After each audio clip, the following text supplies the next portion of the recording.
Imagine a seguinte situação hipotética.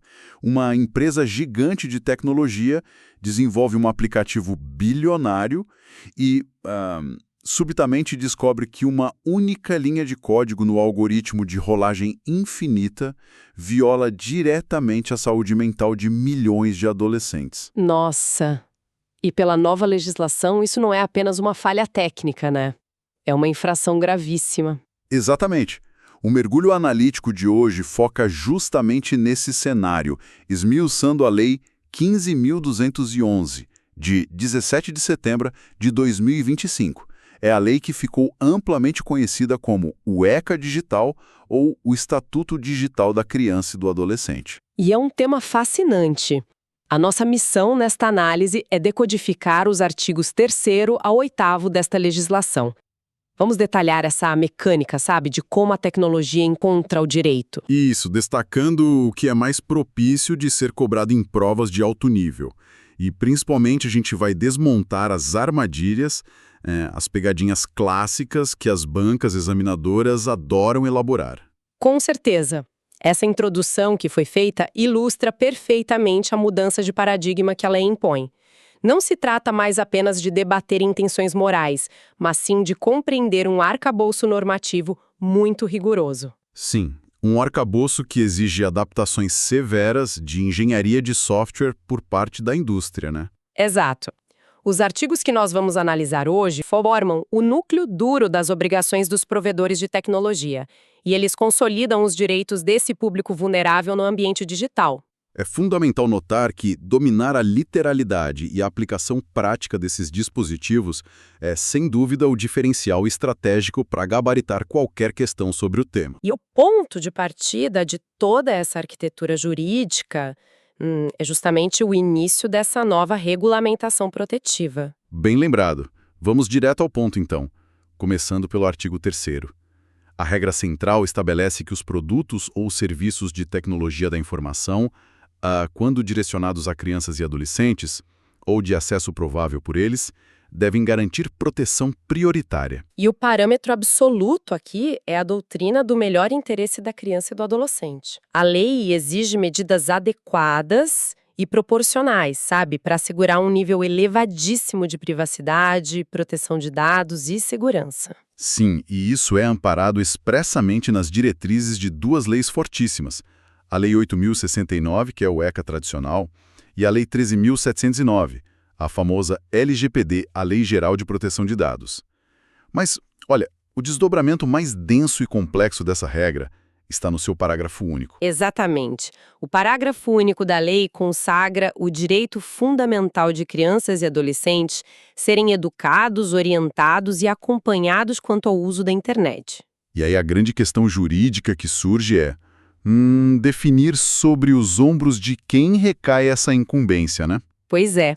O texto estabelece de forma cristalina que cabe aos pais ou aos responsáveis legais o exercício desse cuidado ativo e contínuo. Ou seja, a família está ali na linha de frente. Totalmente. E esse cuidado deve ser instrumentalizado na prática por meio da utilização de ferramentas de supervisão parental. As plataformas têm a obrigação de fornecer essas ferramentas, mas elas devem ser operadas de forma adequada à idade e ao estágio de desenvolvimento do menor.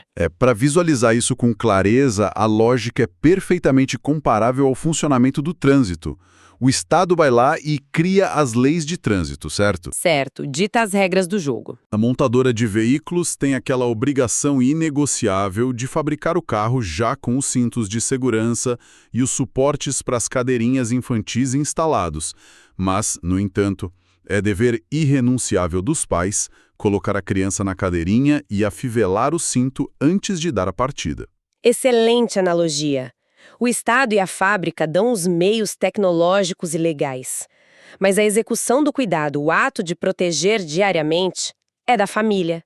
E é nesse exato ponto que os examinadores de concurso tentam derrubar o candidato desatento. Aí que está a pegadinha. Como que a banca costuma cobrar isso na prova? A armadilha clássica consiste em elaborar questões afirmando que a responsabilidade pela educação digital e pelo monitoramento do uso da internet é exclusiva do Estado. ou então uma obrigação restrita aos algoritmos das plataformas. Ah, entendi. O candidato lê sobre o rigor do ECA digital na prova e presume que, agora a plataforma de tecnologia é a única guardiã da criança. Pois é, e isso é um erro fatal. É imperativo memorizar que a lei delega expressamente aos responsáveis legais o exercício do cuidado ativo e contínuo. A obrigação tecnológica da plataforma de criar a ferramenta de controle não anula de forma alguma o dever familiar de utilizá-la. Muito bem pontuado. E se a responsabilidade é compartilhada dessa forma, surge a necessidade de entender quais são os princípios que vão guiar o uso da tecnologia por esse público. Isso nos leva direto ao artigo 4º. Um artigo crucial, diga-se de passagem. Sim, o artigo 4º elenca os 9 fundamentos da utilização de produtos ou serviços de tecnologia. É uma lista bem extensa que funciona como a verdadeira bússola interpretativa do ECA digital. A síntese desses 9 fundamentos reforça muito a ideia de proteção integral. O legislador reconhece ali a condição peculiar da criança como uma pessoa em desenvolvimento biopsicossocial, né? Exato. Os incisos destacam a segurança contra a intimidação e violência, uma blindagem fortíssima contra exploração comercial e tem um pilar extremamente moderno ali. A promoção da educação digital, não é? Isso mesmo. O inciso 8º, por exemplo, não fala em simplesmente proibir o acesso à internet. Ele foca no desenvolvimento da cidadania e do senso crítico para uso seguro e responsável. Trata-se de educar para o ambiente digital e não de isolar o indivíduo numa bolha. A proteção não é sinônimo de exclusão tecnológica. E aí levanta-se um questionamento analítico muito importante sobre a aplicação da norma. Como a legislação consegue equilibrar essa necessidade tão rigorosa de proteção, que às vezes parece quase paternalista, com a liberdade inerente ao desenvolvimento do jovem? É o grande desafio, né? Pois é. Afinal, engessar completamente o acesso pode acabar impedindo o desenvolvimento tecnológico do próprio adolescente, que precisa da internet para estudar, interagir, viver na sociedade moderna. E esse equilíbrio está positivado e muito bem solucionado, diga-se de passagem, no inciso 5º do artigo 4º. Ele introduz o conceito do respeito à autonomia e ao desenvolvimento progressivo do indivíduo. A engenharia jurídica aqui foi brilhante. Autonomia progressiva é um termo excelente para as provas, né? Com certeza. A lei reconhece que uma criança de 8 anos e um adolescente de 15 anos possuem graus totalmente distintos de maturidade cognitiva. Consequentemente, eles demandam níveis diferentes de supervisão e de liberdade no ambiente online. Ou seja, a proteção imposta pela lei não é um bloco estático idêntico para todo mundo. Exatamente. Não é uma regra única e inflexível. Ela é dinâmica. Ela vai se adaptando ao desenvolvimento progressivo das capacidades de cada indivíduo. Olha, é preciso ter atenção máxima aos detalhes sutis que fazem toda a diferença na hora da prova em relação a este artigo. Existem 2 truques recorrentes, 2 pegadinhas pesadas que as bancas adoram aplicar. E quais são elas? Para o pessoal ficar atento. O primeiro truque é afirmar lá nas alternativas que o ECA digital se baseia exclusivamente nos princípios da Constituição Federal e do Estatuto da Criança e do Adolescente. Ah, a famosa palavra restritiva, né? O exclusivamente. Isso, essa afirmação peca pela omissão, porque o inciso 7º do artigo 4º cita explicitamente a observância dos princípios estabelecidos na Lei 13.146 de 2015, que é o Estatuto da Pessoa com Deficiência. Nossa, omitir ou alterar essa referência é um truque muito comum em questões de múltipla escolha. O candidato foca tanto em criança e adolescente que esquece a intersecção com a pessoa com deficiência. Perfeito. Ignorar essa intersecção legislativa é um erro clássico. E a segunda tentativa de indução ao erro pelas bancas é a substituição de uma palavra-chave. Eles trocam o termo autonomia progressiva por autonomia absoluta. O que muda tudo juridicamente falando. Muda completamente. É essencial ter em mente que a autonomia garantida pela lei no ambiente digital é sempre progressiva. Ela acompanha o amadurecimento e jamais é absoluta para esse público. Essa precisão terminológica é o que separa os candidatos medianos daqueles que realmente dominam a matéria, sabe? Com toda certeza. E se a lei garante esse desenvolvimento progressivo, as empresas que constroem a tecnologia precisam de regras claras de operação para colocar isso em prática. E isso introduz muito bem o artigo 5º. É onde a lei entra de sola nas obrigações empresariais. Exato. O artigo 5º adentra especificamente os deveres dos fornecedores. A norma estabelece que os produtos de tecnologia devem observar os deveres de prevenção, de proteção, de informação e de segurança. E tem um detalhe crucial aí. Tudo isso deve estar em estrita conformidade não apenas com o ECA, mas também com o Código de Defesa do Consumidor, o CDC. É uma camada dupla de proteção, né? A vulnerabilidade do usuário aqui é analisada sob uma ótica dupla. A proteção infanto-juvenil, unida à vulnerabilidade inerente às relações de consumo. E o parágrafo 1º do artigo 5º materializa essa obrigação de forma bem técnica. Sim, ele exige que os fornecedores adotem medidas técnicas adequadas, incluindo mecanismos de segurança amplamente reconhecidos para que as famílias possam de fato prevenir o acesso inadequado. Mas é o parágrafo 2º que traz uma das maiores inovações teóricas e práticas do direito contemporâneo nesse tema. Ele redefine o que a lei considera melhor interesse no ambiente digital. E como era essa visão antes da nova lei? Historicamente, as plataformas de tecnologia argumentavam que proteger o melhor interesse significava apenas aplicar uns filtros simples para bloquear conteúdo pornográfico ou violência extrema. E a responsabilidade parava por aí. O que era muito limitante. Sim. O parágrafo 2º do artigo 5º destrói essa visão limitante.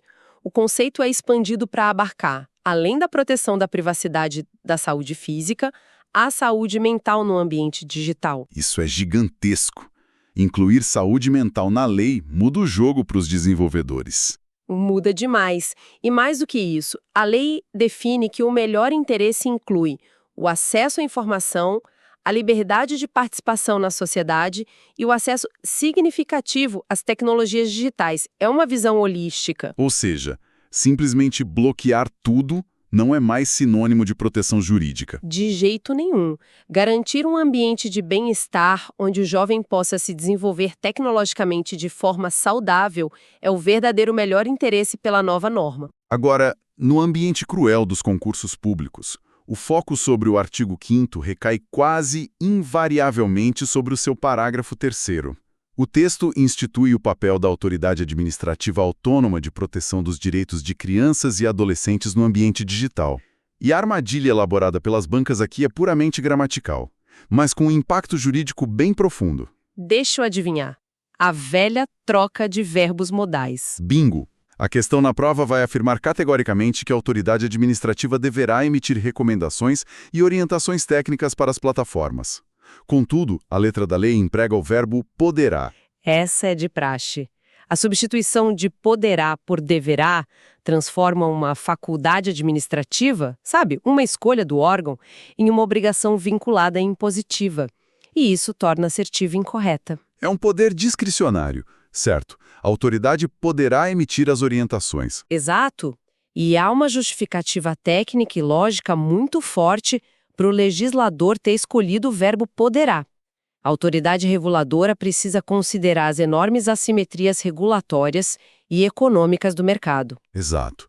Um aplicativo gigante de uma Big Tech multinacional tem capacidades de conformidade muito diferentes de uma startup brasileira recém-criada numa garagem. Perfeitamente.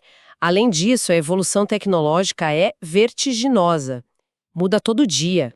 Se a lei impusesse um deverá com rigor absoluto, a autoridade seria obrigada a emitir pareceres sobre cada nova funcionalidade do mercado instantaneamente. O que paralisaria a inovação e o próprio órgão regulador, porque a burocracia não acompanha a velocidade do código, né? Exatamente. O Estado não conseguiria dar conta. Bom, avançando na análise de como o legislador exige que essas proteções sejam aplicadas na prática pelas empresas, a gente entra no artigo 6º, e ele introduz uma regra de ouro, importada diretamente da engenharia de software para o texto legal.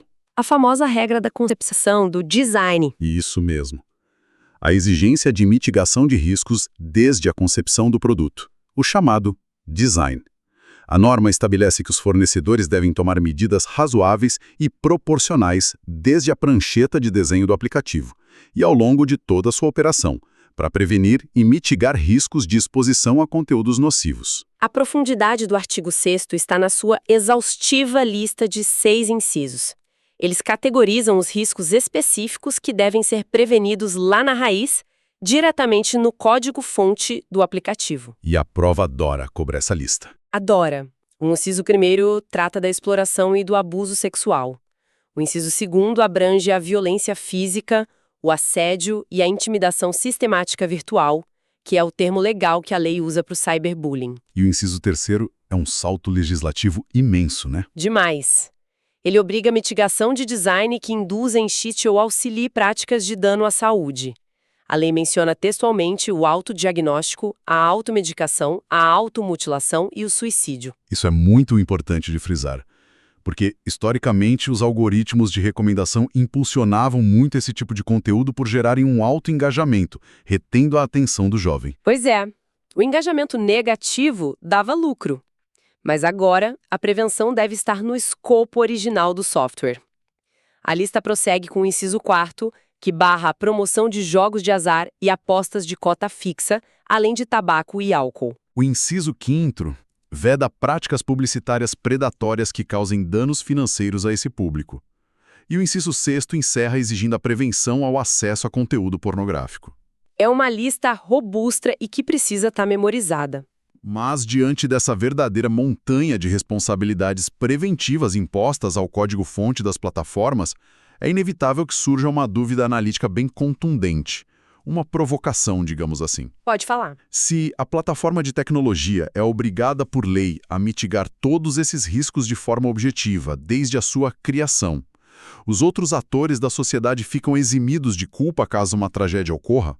A lei passa um cheque em branco para a omissão parental ou para a ineficiência estatal? A resposta legal, e que deve ser marcada na prova, é um retumbante não. O parágrafo 1º do artigo 6º é peremptório. A redação afirma com todas as letras que essa obrigação imposta aos fornecedores de tecnologia não exime os pais e responsáveis legais de atuarem no seu dever de cuidado. Perfeito. E da mesma forma, não isenta os criadores de conteúdo que lucram com as violações, nem as autoridades administrativas, judiciárias e policiais de agirem rapidamente para impedir a exposição a situações violadoras. Ou seja, a responsabilidade no ecossistema digital, segundo a Lei 15.211, é sempre concorrente e complementar, nunca exclusiva de uma parte só. Exato. Em um cenário de prova objetiva, o examinador tentará induzir o raciocínio lógico comum do candidato ao erro. Como seria essa abordagem da banca? A assertiva na prova dirá que a nova responsabilidade preventiva e de design do provedor afasta, atenua ou mitiga a responsabilidade dos pais ou das autoridades no caso de um ilícito. O candidato desavisado pode presumir que a culpa exclusiva é sempre da grande corporação de tecnologia, já que a lei é focada nela. Mas é imperativo marcar qualquer alternativa que sugira a isenção dos responsáveis legais como falsa. A compreensão correta exige visualizar uma rede de proteção onde cada nó, cada pessoa ou instituição tem o seu dever específico. E o parágrafo 2º do artigo 6º ainda reforça essa rede, né? Com certeza.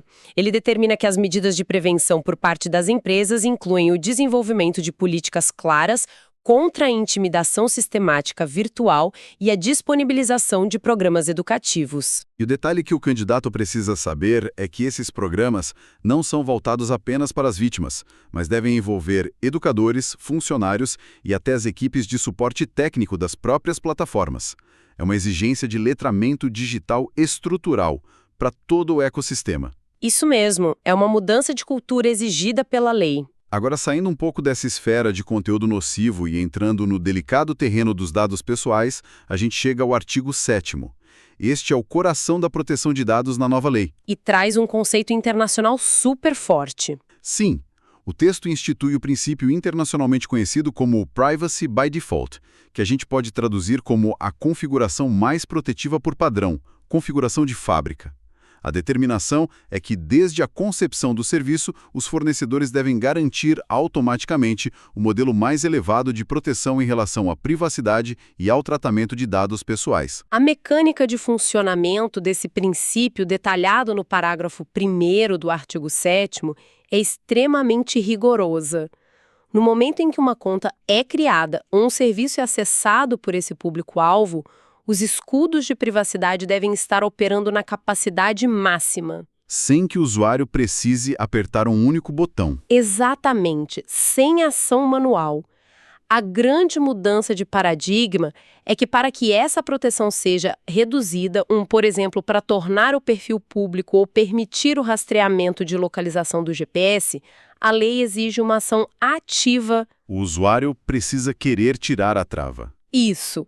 A plataforma deve disponibilizar informações claras para que os responsáveis, respeitando sempre aquela autonomia progressiva do adolescente que já comentamos, exerçam uma escolha informada para diminuir as travas de segurança. Olha, para fixar esse conceito definitivamente na mente do aluno, a analogia perfeita é a compra de um smartphone novo. Gosto dessa analogia. Imagine abrir a caixa de um celular e ligá-lo pela primeira vez. Pela ótica do Privacy by Default, ou configuração mais protetiva por padrão, esse telefone já inicializa com o bloqueio de rastreamento de anúncios ativado.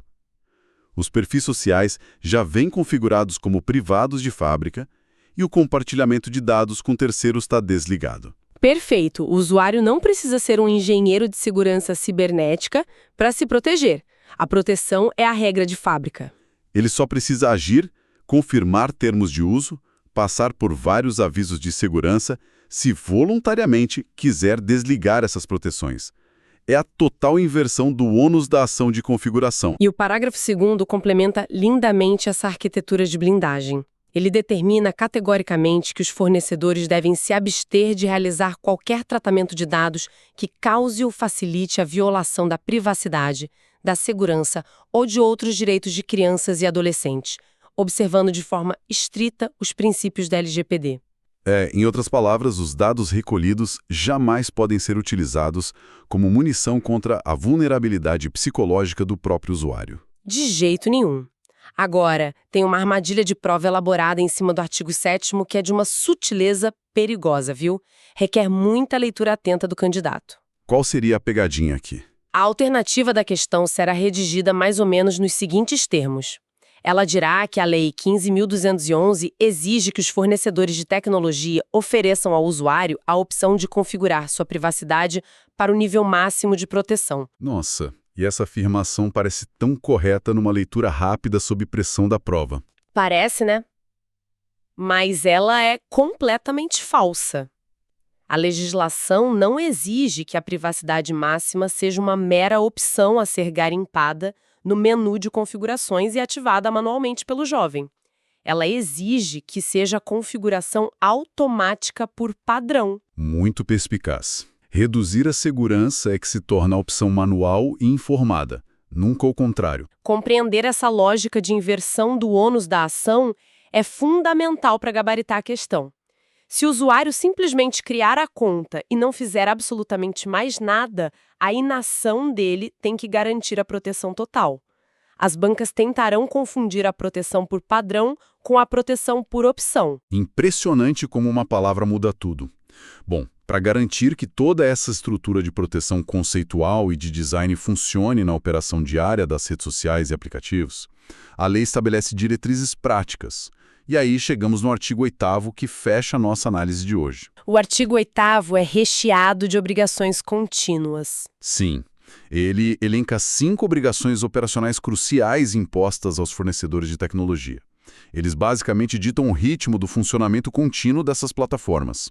O texto do artigo 8º exige, no inciso 1º, o gerenciamento e a avaliação contínua de riscos sistêmicos, exigindo que as empresas monitorem não apenas a saúde mental e física, mas o impacto no bem-estar e no pleno desenvolvimento dos jovens. O inciso 2º impõe a obrigação de avaliar o conteúdo disponibilizado de acordo com a faixa etária do usuário, exigindo compatibilidade com o sistema de classificação indicativa oficial do país, aquele mesmo que a gente vê na televisão e no cinema.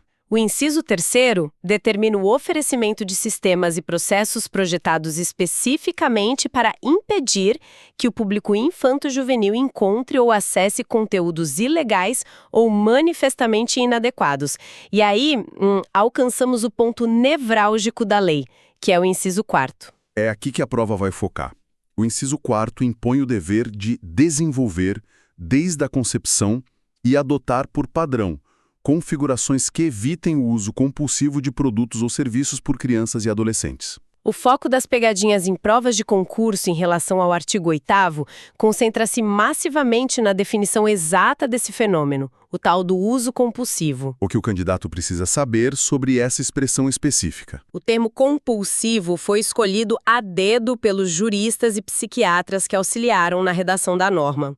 Ele reflete uma condição clínica e comportamental muito severa. O design das redes sociais modernas é frequentemente calcado em esquemas de recompensas variáveis, gatilhos constantes de dopamina e rolagem infinita de vídeos curtinhos. Exato, esse design tende a explorar e induzir a compulsão, onde o indivíduo literalmente perde o controle sobre a vontade de parar de consumir o conteúdo. A lei ataca frontalmente a engenharia desenhada para viciar. Portanto, é crucial que o candidato entenda o que a lei não diz, para não cair nas armadilhas da prova. O examinador tentará utilizar termos coloquiais que até parecem protetivos, bonitos no papel, mas que simplesmente inexistem no texto legal. A banca inventa regras que soam bem. É isso, a questão pode afirmar que o ECA digital proíbe o uso contínuo das plataformas. Ou ainda, que a lei determina a limitação do tempo de tela a um máximo de 2 horas diárias para adolescentes. Ambas as afirmações são categoricamente falsas. Bem lembrado. O texto normativo não estipula a minutagem de tela. E nem proíbe o uso prolongado por si só. A lei exige a adoção de configurações que evitem o uso compulsivo. O domínio dessa exatidão do termo jurídico, que está muito associado à saúde mental, é o que garante os pontos na resolução das questões. Foco na palavra compulsivo.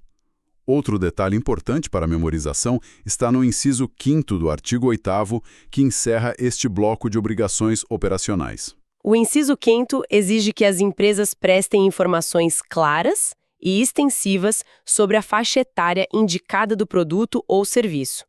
E o aspecto que vai ser cobrado em prova é o exato momento em que essa informação deve ser exibida pela plataforma. Que a lei especifica que deve ocorrer no momento do acesso pelo usuário, né? Isso. Evitando que a classificação etária fique escondida lá nas últimas páginas de termos e condições, em letras miúdas que ninguém vai ler. A informação tem que ser imediata, na porta de entrada do serviço. Excelente. O estudo aprofundado destes artigos revela para quem está se preparando que a legislação não é apenas um conjunto de regras punitivas de antigamente, mas um verdadeiro e complexo manual de conformidade tecnológica.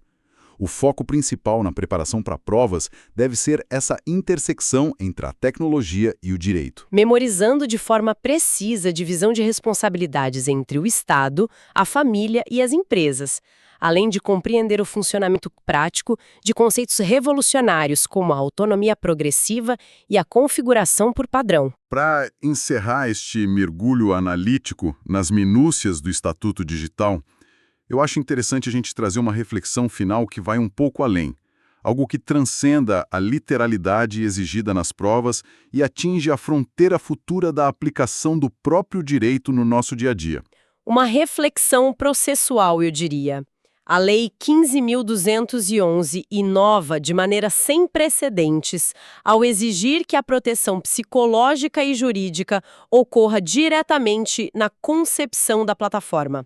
Ali no código-fonte, nos bancos de dados, no design visual da interface do usuário. E isso acaba aposentando de vez a ideia de que um longo texto de termos de uso isenta a empresa de responsabilidade se der algum problema grave. Exato. O grande questionamento prático, tecnológico e processual que se avizinha nos tribunais é como o poder público, o Ministério Público e Poder Judiciário farão na prática material a auditoria de algoritmos hipercomplexos. Sistemas baseados em inteligência artificial avançada que muitas vezes têm uma natureza completamente opaca, onde nem o próprio desenvolvedor sabe exatamente como a máquina tomou a decisão. Pois é, como o Estado vai conseguir provar em um tribunal que uma rede social não foi projetada com a finalidade oculta de gerar uso compulsivo em adolescentes? Quem fará a perícia desse código? Esse é, sem dúvida nenhuma, o grande desafio jurídico da próxima década. Uma nova fronteira civilizatória onde o direito processual tradicional encontra de forma incontornável a engenharia de software avançada. É o futuro batendo na porta do mundo jurídico. Exatamente. O domínio do texto literal dos artigos 3º ao 8º, aliado à compreensão rigorosa da mecânica dessas proteções tecnológicas que a gente destrinchou aqui, constitui o roteiro seguro e necessário para o sucesso nas provas de concurso. Fica, assim, o convite à reflexão sobre como as instituições de justiça e as autoridades reguladoras precisarão se capacitar tecnologicamente para fazer valer essas proteções. Proteções que agora estão codificadas não apenas no papel do Diário Oficial, mas que precisam estar embutidas dentro das engrenagens digitais do nosso cotidiano. É isso. Com essa reflexão profunda, encerramos a análise de hoje. Continuem atentos aos detalhes da lei e sigam firmes nos estudos. Um grande abraço a todos.